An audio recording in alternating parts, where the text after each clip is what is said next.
Olá, estamos mais aqui um episódio do Acordo Entre Nós e hoje a gente vai falar sobre alimentos. Alimentos para os filhos, alimentos também gravídicos. Que tipo de alimento é esse? E eu recebo uma amiga super querida, doutora Larissa de Alencar, que é advogada de família, doutora pela UFC, professora e mãe de 3 filhos. Larissa, um prazer receber você aqui. Aqui, como vocês sabem, nós não temos essas formalidades. Aqui é a Larissa, eu sou o André e a gente vai bater um papo super legal sobre alimentos. Larissa chegou aqui dizendo que gosta de se colocar dizendo que é mãe de 3. Eu vou começar com essa pergunta porque eu achei muito interessante o que ela trouxe. Por que, Larissa, gosta de se identificar como mãe de 3? André, primeiro eu queria agradecer, a oportunidade, o convite de estar aqui no seu podcast, no Acordo Entre Nós. Espero que seja uma primeira participação de outras e com outras temáticas que nós venhamos a tratar. Quando eu falo que gosto de me identificar como mãe de 3, inclusive quem quiser me seguir no Instagram, @LarissaLencar, é a primeira informação que vai ter lá, que é sobre a minha maternidade, é exatamente para gerar uma identificação com outras mulheres, com outras mães, que muitas vezes ficam retraídas de adentrar no mercado de trabalho, ou porque acham que não vão dar conta, porque já têm filhos, ou porque têm medo de como esse mercado vai se comportar quando souberem da notícia que será mãe. E nós sabemos que isso ainda é um estigma na nossa sociedade. Existe um preconceito sobre as mulheres que pretendem ser mães ou que já são mães em sua relação com o trabalho, seja porque acham que os filhos vão adoecer e essa mulher não vai dar conta de estar ali inserida dentro das atividades, ou mesmo em razão da licença maternidade, que é um direito constitucional assegurado para todas as mulheres que desejam ser mães. E eu gosto de trazer a minha maternidade, colocá-la em primeiro lugar, primeiro porque é algo que eu sempre vou ser, né? Eu Mãe. sempre vou ser mãe. É uma condição que a gente não deixa de ter, né? Por mais que venhamos a perder os filhos em algum momento, que nem deveria acontecer, ser mãe vai fazer parte sempre da minha essência. Ser professora, eu estou professora, amanhã posso não ser mais Sim. professora, estou advogada, posso não ser mais advogada no futuro, mas ser mãe é algo que vai me acompanhar. E segundo, pelo fato de inspirar outras mulheres de que é possível sim.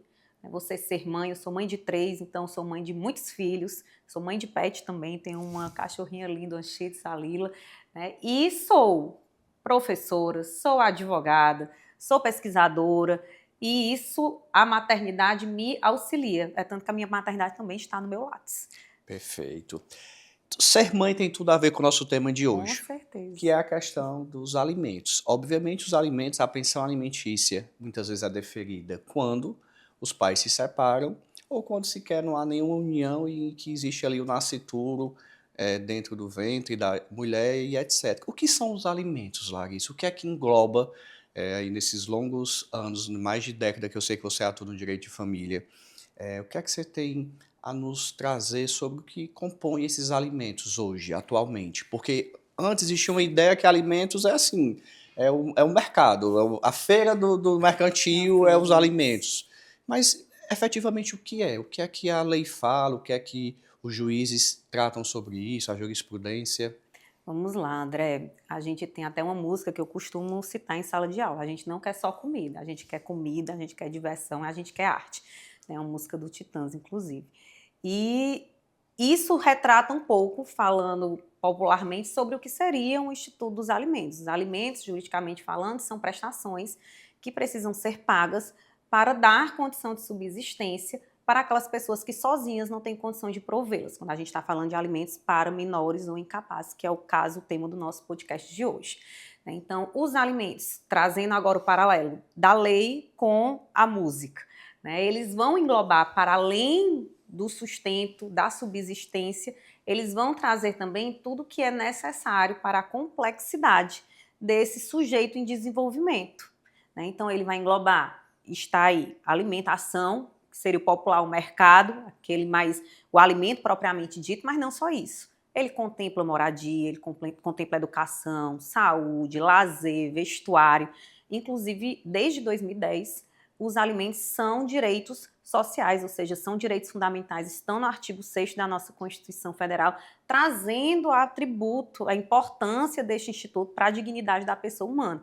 Então, quando a gente traz que os alimentos, eles exercem essa complexidade de fatores, é para trazer uma noção de padrão de vida. Os alimentos, eles não vão só trazer um sustento, a comida, a feira, o material. Eles vão também trazer o padrão de vida que aquela criança tinha quando os pais eram casados ou até mesmo não tendo nenhum tipo, estando inserido nenhum tipo de entidade familiar, mas que condiga com o padrão de vida Sim. dos pais, daquele genitor e daquela genitora, independentemente se havia ou não uma entidade familiar em que aquela criança estava inserida. Então, os alimentos, eles vêm para alimentar, para trazer uma dignidade na moradia, para o lazer, para o vestuário, para a educação, para a saúde e para tudo aquilo mais que se entenda necessário para se manter esse padrão. Recentemente, eu tive uma decisão do escritório que a juíza majorou os alimentos de uma cliente minha porque ela equiparou a genitora nunca foi casada com o genitor e tiveram um filho de um namoro e etc. E esse genitor teve outros filhos que têm um padrão de vida muito alto. E aí a juíza majorou os alimentos com base no padrão de vida dos outros filhos. Queria que tu falasse um pouquinho pra gente sobre isso, como é que isso é possível, porque você falou agora assim, os alimentos vão ser com base no padrão do genitor e da genitora, mas se os filhos de um deles tiver um padrão muito elevado, isso é possível efetivamente, como essa juíza trouxe essa decisão? Como é a tua percepção sobre isso? Vamos lá, né? Desde a nossa Constituição de 88, nós temos a igualdade entre os filhos, havidos ou não, dentro do casamento, né? Da entidade de casamento. E essa decisão da juíza, na minha concepção, ela chega a ser acertada. Agora, vai depender de cada caso concreto. Porque em que situação? As famílias, elas podem ser recompostas. Provavelmente, nesse seu caso, o genitor casou-se novamente Sim. com a outra mulher e com ela teve filhos. Não sei se ele divorciou dessa mulher, se esses filhos ainda estavam inseridos nesse contexto familiar. Mas por que eu digo depende do caso concreto? Porque devemos avaliar se quem dava mais sustento seria a esposa A nova atual esposa. ou se vinha das possibilidades econômicas desse pai. Né? Se ficar constatado durante a instrução processual que era esse pai quem era o provedor daquela família de uma forma mais efetiva, ou seja, ele tinha uma participação econômica maior na nova família e era ele quem ditava o padrão de vida dessa família, sim, foi acertado. Os filhos dessa primeira união, eles têm que seguir o mesmo padrão que o pai pode ofertar para os filhos da segunda união. Mais uma vez que na instrução fique comprovado que seria o inverso, que seria a mãe dos atuais filhos, quem tinha esse padrão de vida maior e quem proporciona isso para os seus filhos, aí não, a gente precisa ter, né, reservas. Um pouco de cautela. Isso, na hora desse equilíbrio, dessa fixação. Então, a gente vai depender aí do caso concreto. Perfeito. Existe aquela ideia, ainda hoje eu escuto muito no escritório, muito em perguntas nas redes sociais, lá na caixinha de pergunta que às vezes eu abro, até no direct, assim, eu tenho que dar 30% do meu salário pro meu filho, a minha ex-mulher está pedindo salário, eu vou dar 20%, eu vou dar 10%. Ou seja, existe um tabu até hoje, embora a grande informação que tem nas redes, na internet, de que a pensão alimentícia está atrelada a uma porcentagem do salário, ou uma porcentagem do que se ganha.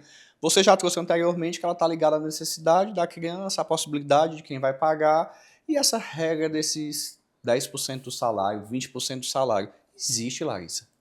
Olha, André, eu vou te ser bem sincero, já cheguei aí para audiências em que o juiz, ele disse isso em audiência. Olha, aqui na minha vara, primeiro, né, não existe a minha vara, porque é o Estado que se faz presente na pessoa do juízo, não é só do juiz. Ele não é o dono, né? Isso, ele não é o dono da vara, mas nós sabemos, né, e temos vários relatos Sim. de que há servidores que se comportem dessa forma, né, e ele chegou a verbalizar, olha, aqui na minha vara, né, quem tem um filho é 20%, quem tem 2 filhos é 30%, quem tem 3 filhos ou mais vai de 40% a 50%. E ele usou essa palavra, aqui é tabelado. Né? Então, muitas vezes esse estigma social, né, esse boato que a gente escuta vem de próprios relatos de outras pessoas que já tiveram experiências no judiciário e muitas vezes são reforçadas por comportamentos de juízes. De servidores em geral também. Isso, né? E de servidores que trabalham nas respectivas varas de família. Mas a lei não traz essa tabela. Né? Não existe uma tabulação ou que seja fixo, né? Que venha da própria legislação. E existe um máximo?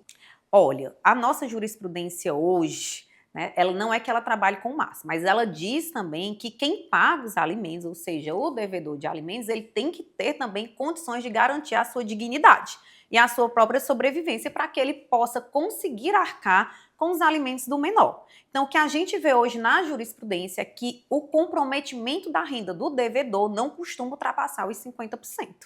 Perfeitamente. Então, essa regrinha aí dos 10, 20, 30%, a exceção da vara desses juízes, né, os donos dessas varas, não existe. Até porque, eu costumo dizer, Larissa, que eu digo que essas crises de juizite tem um tribunal que pode modificar essas decisões. Isso. E eu acho que muitas vezes, quando um servidor, que o juiz também é um servidor da justiça, um servidor público, toma essa posição, ele acaba intimidando as partes, intimidando aquela mãe que de repente não entende, intimidando de repente o advogado, e acaba trazendo esse estigma, como você colocou, de que é isso e pronto. Esquecendo esse servidor que acima dele existem outras pessoas que podem decidir de forma diferente, né? Isso. E é importante trazer essa informação para o público em geral, porque sair dessa ideia do é assim, pronto, que não é. Isso não é. Nós temos hoje um trinômio, né? Hoje a gente ventila na doutrina, isso também não está positivado, mas existe um entendimento da doutrina que a jurisprudência já nota, que é o trinômio dos alimentos, que é a necessidade de quem vai receber, a possibilidade de quem vai pagar e a proporção em que esse pagamento vai ser feito, levando em consideração que ambos os pais, no plural, são responsáveis pelo dever de sustento dessa criança. Então, a gente vai fazer essa matemática no equilíbrio do caso concreto, até porque as necessidades de cada criança, de cada família vão ser diferentes, as possibilidades de pagamento de cada família vão ser diferentes, e essa proporção também. Então, não tem uma receita de bolo para fixação de alimentos, tem o caso concreto. Eu acho interessante, assim, Larissa, não sei como é a tua prática no teu escritório, mas no meu público é praticamente, prioritariamente mulheres. Muitas mulheres vêm com aquela ideia de que o ex-marido tem que pagar tudo das crianças, né? E isso é muito comum, mais até do que se possa imaginar essa ideia que é ilusória de que o pai precisa pagar tudo. Porque como você bem colocou, é a possibilidade do pagamento do pai e da mãe, os dois devem contribuir. Mas, de repente, Larissa, digamos que aconteceu um divórcio e aquela mãe não tem como se manter, não está inserida no mercado de trabalho, ou de repente deixou o mercado de trabalho, diferentemente de você, que mesmo maternando 3 filhos, continuou no mercado de trabalho, como você bem colocou, mas nós sabemos que a realidade de muitas mães é que os maridos, enquanto estão ali no relacionamento, pedem para a mãe, né, para a esposa, deixar ali para cuidar dos filhos e que depois, né, gera-se um grande problema, né, e acaba que a gente fica numa situação um pouco delicada enquanto advogado, porque muitas vezes algumas mulheres vêm com essa ideia de que o ex-marido tem que pagar tudo dos filhos. Nesse tipo de situação, Larissa, qual a tua percepção dessa pensão alimentícia? De fato, esse genitor teria que pagar tudo porque ele sempre pagou? Como é que você observa isso? Como eu disse mais uma vez, a gente vai precisar analisar o caso concreto, né? Mas só dando uma dica prática, né, do direito de família, quem pretende ser do lar, e isso não tem problema nenhum, julgamento nenhum, é uma opção de vida que Sim. você também pode fazer, se prepare para isso. Hoje nós temos instrumentos como o pacto antinupcial, em que a mulher ela pode prever, inclusive, alimentos para ela e já ter algum tipo de fixação de percentual para alimentos para os filhos, caso venha a acontecer dela precisar se dedicar com exclusividade à maternidade. Então, mulherada, vamos ficar atentos aos nossos direitos, às nossas possibilidades e vamos exercer, né, com responsabilidade as nossas escolhas. Passando esse parêntese, né? Muito bem colocado, por sinal, porque muita gente não sabe da questão do pacto antinupcial. Em outro episódio, eu até conversei com uma colega nossa, a doutora Angélica, sobre isso, aqui no podcast. E é interessante eu frisar de colocar isso, vocês mulheres que de repente vão se tornar do lar, colocar esse pacto, trazer o pacto antinupcial para já legislar sobre isso. Porque assim, eu costumo dizer no escritório que é assim, quando casa é tudo nosso. Quando tá ali próximo do divórcio, é meus bens, minhas coisas, eu que trabalhei, né? Isso é uma fala muito do patriarcado, né? Do homem. Isso, mas voltando aqui para os nossos alimentos, né? Se havia um padrão dentro da casa, dentro daquela família, de que o homem ele era o provedor, e isso está muito bem documentado, né, a mulher ela vai ter alguns caminhos. Primeiro, ela pode procurar os próprios alimentos para si, os alimentos compensatórios, os alimentos transitórios, enfim, o que melhor se encaixar ali na dinâmica para ela. E, para além disso, ela também vai poder perseguir os alimentos que são destinados aos seus filhos, porque vejam que são institutos diferentes. Porque muito se engana também os homens, eu não vou colocar, doutora, dinheiro na mão dela. Entenda, É o que mais você não acontece. está colocando dinheiro na mão dela. O dinheiro é para os filhos. A mãe ela vai exercer somente a organização, a gestão financeira daqueles recursos, mas o dinheiro não é para essa mãe. Não, até brinco. Não acho que você pagando um salário mínimo de pensão vai dar para ela colocar o silicone, ir para o estrangeiro, né, fazer viagem. Ir pro salão toda semana. Exatamente, estar belíssimo, cheio de joias, não condiz. Então, sempre tenham em perspectiva que os alimentos, o que nós estamos falando aqui hoje, são os destinados aos filhos. Então, é diferente da figura dos alimentos que são destinados para as ex-mulheres ou as ex-companheiras, os ex-cônjuges, certo? Então, vamos fazer essa distinção. Nesse caso, André, ela poderia tanto perseguir os alimentos para si, já que ela abriu mão da sua carreira para se dedicar ao lar, como também perseguir os alimentos para os filhos. Uma vez perseguidos os alimentos para os filhos, né, ela vai poder provar que o pai fazia com exclusividade esse pagamento durante a constância daquela entidade familiar, mas, a depender da idade dessa mulher, né, nós temos hoje entendimentos jurisprudenciais de que em algum momento ela vai ter que passar a contribuir com os alimentos dos filhos, tá? Tanto é que nessa fixação de alimentos, seja compensatórios, sejam transitórios para os ex-cônjuges, há também, né, a depender da idade da mulher, uma fixação de um prazo para que isso aconteça.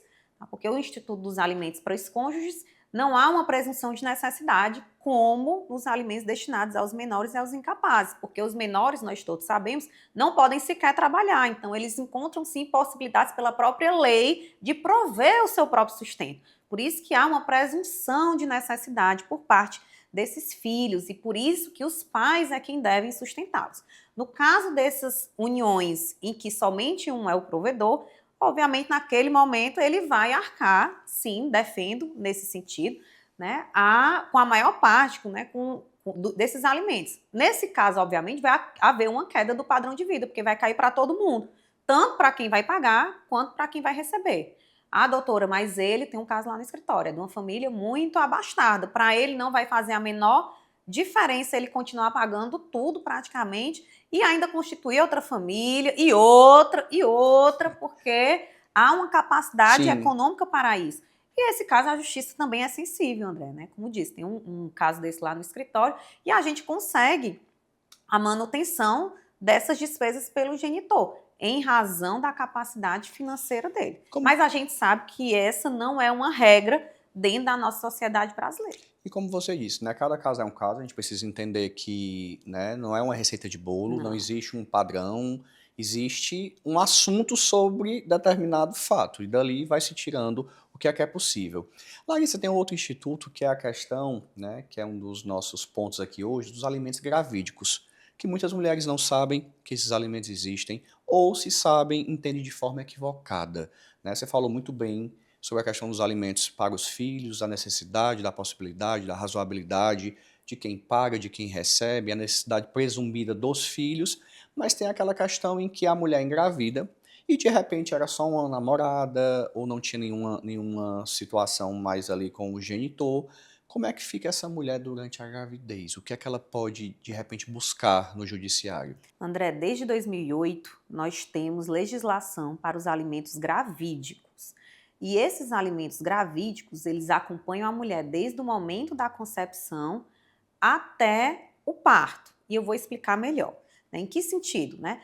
Há um dever de assistência por parte desse suposto pai com relação não só ao alimento em si, mas também com custeio, né, das despesas com o pré-natal, das despesas com medicamentos, com assistência médica, psicológica, enfim, tudo que a mulher precisar para que aquela gestação ela transcorra com tranquilidade. E por que é que eu falei aqui o suposto pai? Porque muitas vezes pode haver dúvida. Isso que eu ia perguntar, e se houver dúvida? Isso, e a própria legislação ela se preparou para isso, porque os alimentos gravídicos eles são devidos quando há indícios de paternidade. Então, não precisa se ter uma certeza no momento em que se pede esses alimentos no judiciário, mas você, obviamente, precisa ter indícios de que há uma paternidade por parte daquele que está sendo acionado para pagar os alimentos. Mas, Larissa, como é que eu vou ter indícios de paternidade se o menino está na barriga? Ia perguntar isso aí. Mas se é um relacionamento que de repente a pessoa saiu ali uma vez e engravidou. Isso. Aí o que é que nós vamos fazer? É o print. Eu brinco que, marcou o encontro pelo Tinder, printa. Olha, naquele dia a gente saiu. Tem uma mensagem mais picante, insinuando que teriam algum relacionamento sexual naquele dia. Printa a mensagem também. E isso tudo vai reforçar esses indícios de paternidade. Porque quando você acionar o judiciário, você não vai ter a certeza, mas você vai precisar apresentar os indícios de prova de que aquele é o suposto pai do seu filho. E eu vou trazer uma dúvida que eu tive. Eu tive, não, na verdade, uma cliente minha me trouxe, mas eu vou jogar ela para ti, para você responder aqui pelo público, aproveitando aqui o seu grande conhecimento de direito de família. E se de repente eu não tiver nenhuma comprovação? Porque a pergunta foi assim, doutor, não tenho nenhuma comprovação de que eu saí com ele, eu saí com outras pessoas, mas eu sei que o filho é dele. E dentro das pessoas que ela saía, ela me relatou que isso era o que era mais abastardo. Então, para ela, valeria a pena pedir para ele e na certeza que ele era o pai. E nesse caso, que ela não tem nenhuma certeza, teria algum remédio jurídico, alguma forma dela pedir esses alimentos gravídicos? Vai poder pedir, ela vai contar com as testemunhas. Se ela não tem um indício de prova material, ela vai poder contar com a prova testemunhal. E aí uma amiga que ela falou, que ela relatou que saiu com aquela pessoa, né, que teve um relacionamento sexual com ele, vai poder ser a prova de que há um indício de paternidade para ele. E poderia fazer um exame de DNA, Larissa, ali ainda no ventre, né? Vamos falar assim, bem simples. Olha, até existe, e sei por ter já pesquisado, mas não sou médico, não tenho formação na área da saúde, que é possível sim fazer um exame de DNA ainda intraútero. Mas também sei que é um exame que se custa caro, né, e que até em alguns casos pode colocar em risco a vida do bebê ou até da mãe.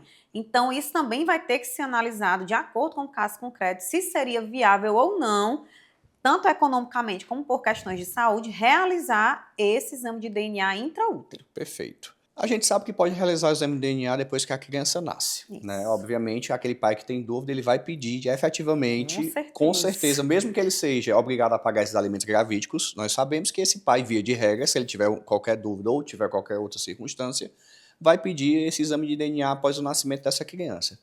Pedindo esse exame de DNA, Larissa, e de repente descobrindo que aí o processo demora ali para fazer o exame, etc, e descobre-se que esse filho não é filho. Como é que essa situação acontece? Em relação ao que de repente esse pai pagou, ele pode receber de volta? Em relação ao que ele pagou depois que a criança nasceu, pode receber de volta? E vou encavalar aqui outra pergunta. E se ele já tiver registrado a criança e descobrir que não é o pai? Vamos lá, vamos por partes.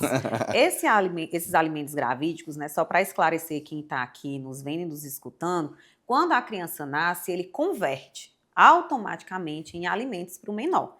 Então, veja só, ele é deferido quando a criança ainda está no ventre materno, mas com o nascimento, esses alimentos eles são convertidos de forma automática em benefício dessa criança.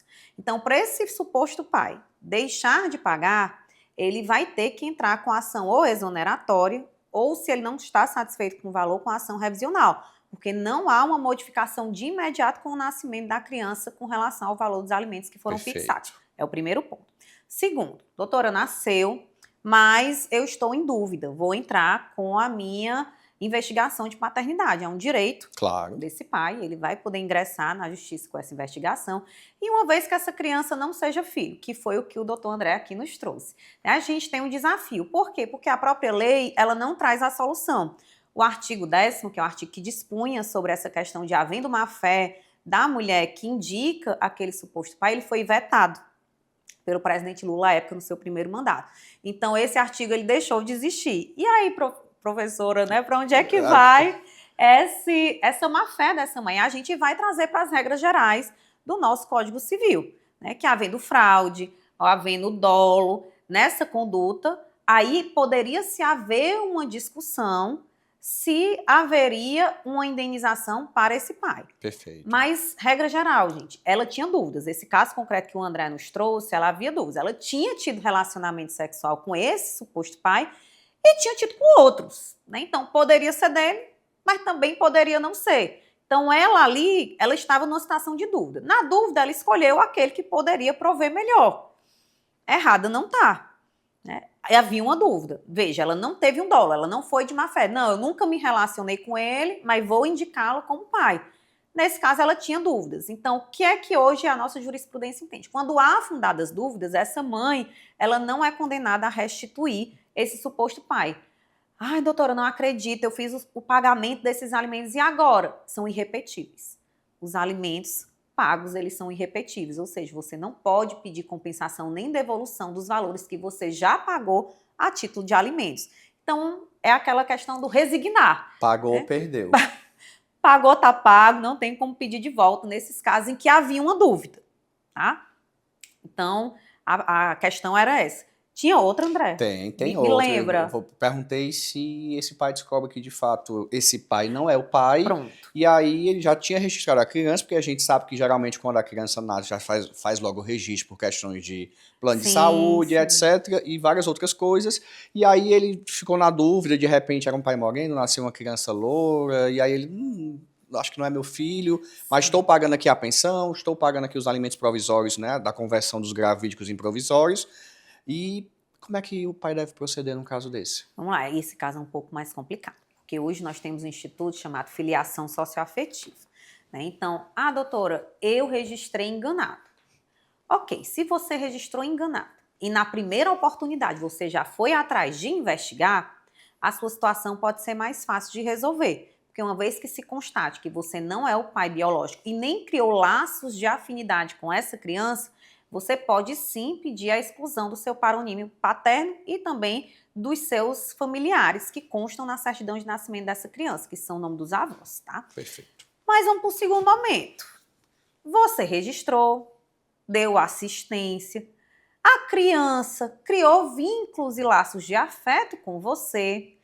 E só depois que você se aborreceu com aquela mãe, por alguma razão, vocês se divorciaram ou pediram a dissolução da união estável, foi que bateu aquela dúvida. Será que é Será meu filho? se é meu filho? E aí eu vou e entro com essa investigatória de paternidade.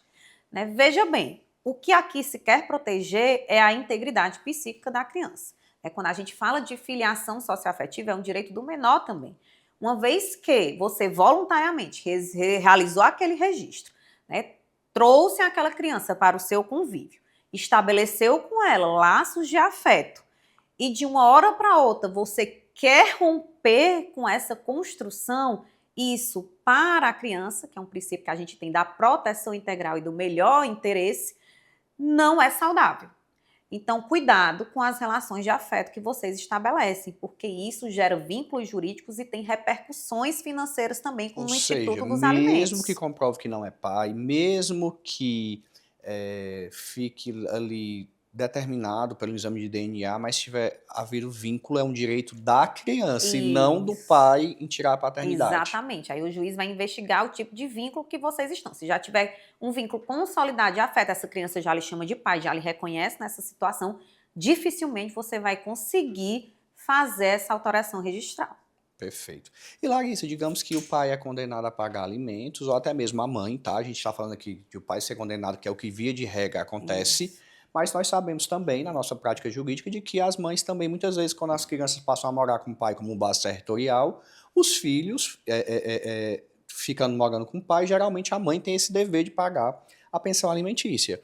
E digamos que os genitores sendo condenados a pagar a pensão alimentícia e eles não paguem, ou de repente comecem a atrasar, porque é muito comum, eu vejo bastante no escritório, pais que são condenados ali pelo judiciário a pagar uma pensão alimentícia, digamos que vence dia 5, eles resolvem pagar dia 10, aí no mês seguinte dia 15, no mês seguinte dia 12, e vai gerando, porque todo mundo aqui tem contas e sabe que a gente conta com aquele dinheiro no dia para fazer o pagamento dos compromissos. Então, se a pensão atrasa, as contas da criança atrasa, vai gerar juros, multa e etc.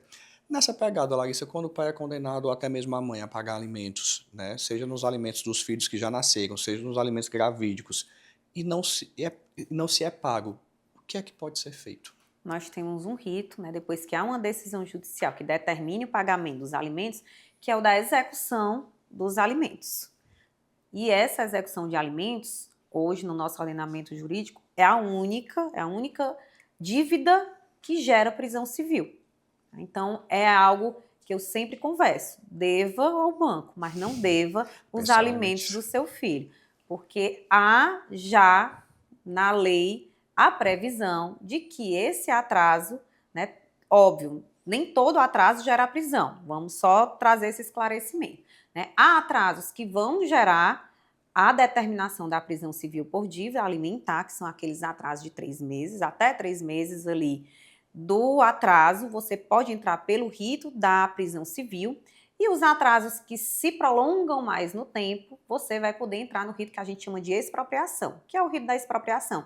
É aquele em que a justiça vai lá e vai pegar ou o dinheiro direto na conta, fazer a penhora de valores na conta, ou vai poder também expropriar de outra forma, penhorar um bem, penhorar um carro, penhorar um imóvel, enfim, para satisfazer aquela dívida, tá? Então, a gente vai poder perseguir um desses ritos, ou até mesmo o STJ já permitiu cumular os ritos.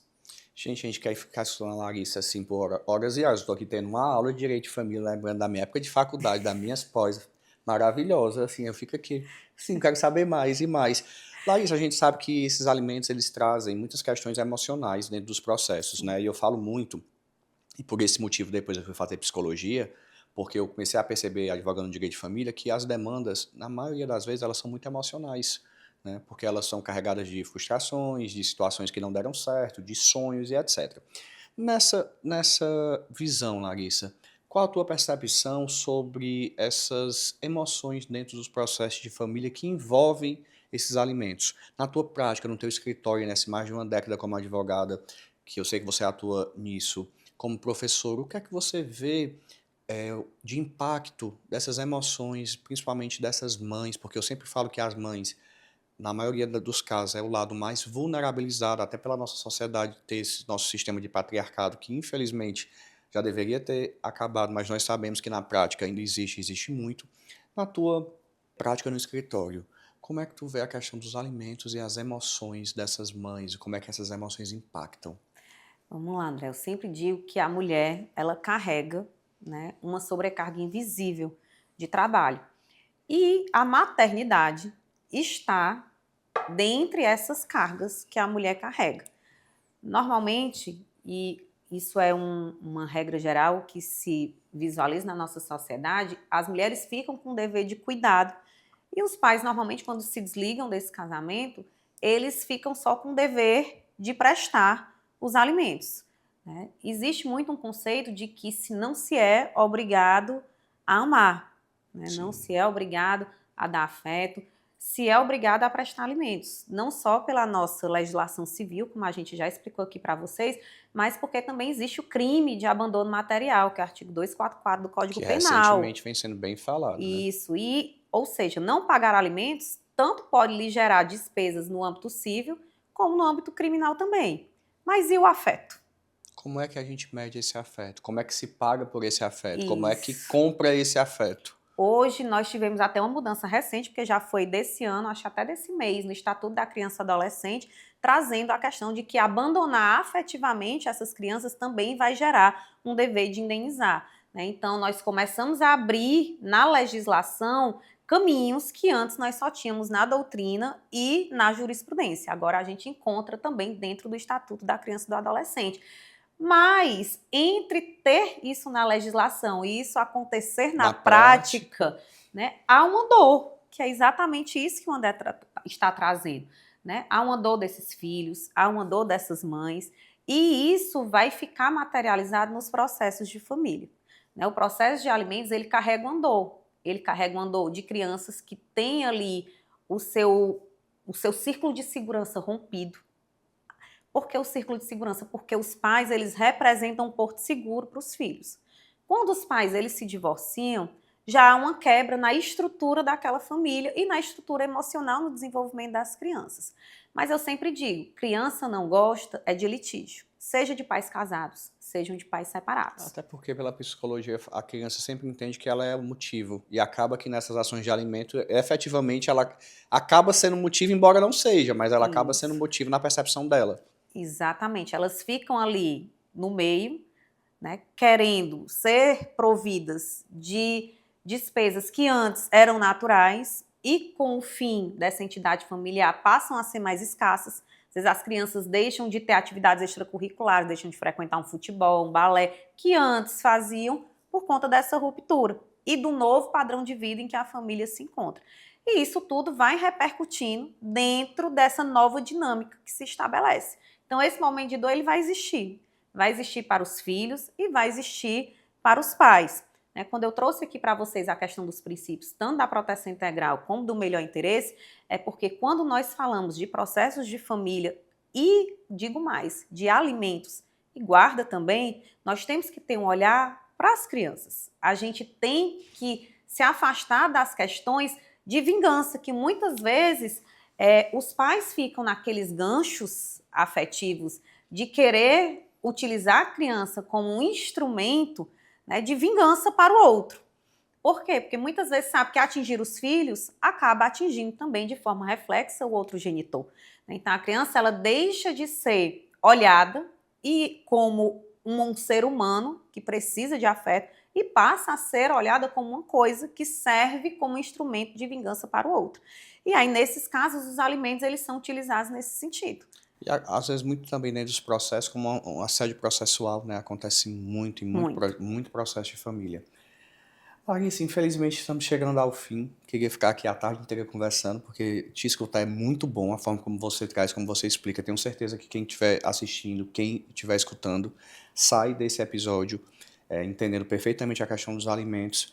Mas eu queria que você deixasse uma mensagem para as pessoas que estão vivendo esses processos de alimento, uma mensagem que de repente encorajasse essas pessoas a fazerem acordo, porque eu sempre costumo falar, né, até o tema do podcast, acordo entre nós, né, pega um nó, desdata esse nó e faz um acordo, ou entre as pessoas faz um acordo, porque eu acho que deixar que um terceiro decida, a gente sabe que na maioria dos casos é o que tem, né, infelizmente, deixar que um terceiro, no caso o juiz, decida, acaba trazendo grandes prejuízos para todas as partes, genitor e principalmente para a criança, porque muitas vezes o pai que é condenado a pagar alimentos, ele personifica essa condenação em cima da criança e ocorre esse distanciamento emocional e afetivo, e é o que a gente vê bastante, infelizmente. Que mensagem você deixaria para as pessoas que estão nos escutando, que estão nos assistindo, para promover essa questão do pensar por que fazer acordo, por que procurar que os pais se unam para o melhor interesse da criança, já que é uma garantia constitucional? Isso, eu acho que a gente precisa mudar o paradigma, sabe, André? E eu sempre trago isso para os meus alunos também, até como formadora de opinião de novos advogados que vão entrar no mercado de trabalho. Enfim, eu digo que nós somos formados para o litígio. Sim. Né? O advogado, na sua formação, Aprendemos por essência, isso na faculdade. nós aprendemos muito a litigar, em argumentar, né, em debater. E aprendemos pouco a ter uma escuta ativa, a ter uma escuta empática para o outro. E quando nós estamos atuando dentro do direito de família, nós precisamos desenvolver essa habilidade de escutar para entender a dor do outro. Porque muitas vezes o cliente ele chega com a dor e ele bota ali a primeira mensagem. Hoje em dia todo mundo faz isso, ou vai no Google ou vai no ChatGPT. E lá vai vir uma informação que muitas vezes não condiz com a sua realidade do caso. E nem com a realidade do local de julgamento, né? Da cidade de julgamento, do estado de julgamento daquele processo. Exatamente. Então, a primeira dica que eu dou, acolha a dor do seu cliente. Você, pai ou mãe, acolha a dor do seu filho. Tente se colocar no lugar dele. Tente ver as mudanças pela qual ele está passando. E a partir desse momento de exercício de empatia, que isso é um exercício de empatia, se colocar no lugar do outro, né, você começa a ter um novo olhar sobre aquela situação. Não estou dizendo que isso é fácil, ainda mais no momento de dor. Sim. Que se vive quando da ruptura de um relacionamento afetivo. Mas busque apoio psicológico, né, busque apoio também médico, porque hoje existem medicamentos que vão lhe trazer um conforto emocional para que você possa passar por essa situação. E resolver a situação com mais razoabilidade. Isso, porque muitas vezes um momento de crise em que você se encontra não lhe permite ver com clareza as opções que você pode ter, né, dentro daquele litígio. Então se cuide de você, cuide da sua saúde mental, procure bons profissionais que sejam especialistas na área, porque o olhar é diferente do generalista. Sim. Né? Então também é importante que você tenha essa rede de apoio para ser cuidada com mais cuidado. Né? Então os advogados, eles funcionam também como rede de apoio para os seus clientes, procurando caminhos. E quanto mais especialista, melhor e o mais correto. Né? Isso. E a partir disso, quando você se cuida, você vai estar apto para cuidar do outro. Né? E aí vem a analogia do avião. Né? Tanto é, né, que quando nós vamos viajar, primeiro você coloca a máscara em você para depois colocar no outro. Isso é o autocuidado. Nas demandas de família, da mesma forma, cuide de você, cuide da sua saúde mental, para que você possa cuidar dos seus filhos e deixar de fazê-los objetos de vingança ou de barganha dentro de um processo judicial e passe a enxergar o ser humano que ele é, o indivíduo que ele é e que precisa de volta do seu porto seguro. Perfeitamente, até porque falar de alimentos não é falar de planilhas, não é falar de números, não é falar de dinheiro. Eu acho que falar de alimentos, falar de pensão alimentícia, seja para o filho, seja para a esposa, ex-esposa, seja para aquele nascituro, é falar de vínculo. E eu acho que a função da gente, enquanto advogado especialista em direito de família, que trabalha nessa área, é tentar preservar esses vínculos. E nós sabemos que muitas vezes esses vínculos eles são preservados quando há um acordo, porque os dois ali decidem, né, por meio de uma conciliação, até mesmo uma mediação, ou até mesmo uma negociação, mas num acordo eles têm voz ativa, diferente de quando deixa esse juiz decidir, que as partes perdem esse poder. E eu acho que é sempre muito importante, Larissa, muito bem colocado, da sua parte, falar sobre contratar profissionais especialistas. É o que muitas vezes eu vejo e falo sempre. Quando a gente vai para o médico, a gente não vai contratar um médico que opera a pé para operar a nossa cabeça. São especialidades diferentes, assim também é no direito. E, Larissa, agradeço muito, queria muito passar aqui o dia com você, mas você virá outras vezes, né? Pretendo que você venha outras vezes, se você aceitar próximos convites para outros temas. Muito bom lhe escutar, muita satisfação minha, um prazer. O podcast aqui está aberto para você e muita gratidão. Deixa aí suas redes sociais, você já falou no começo, mas repete aí como é que o pessoal lhe encontra, vai estar aqui embaixo nos cards, como encontrar você, suas redes sociais e fala para o pessoal aí como é que encontra a Larissa.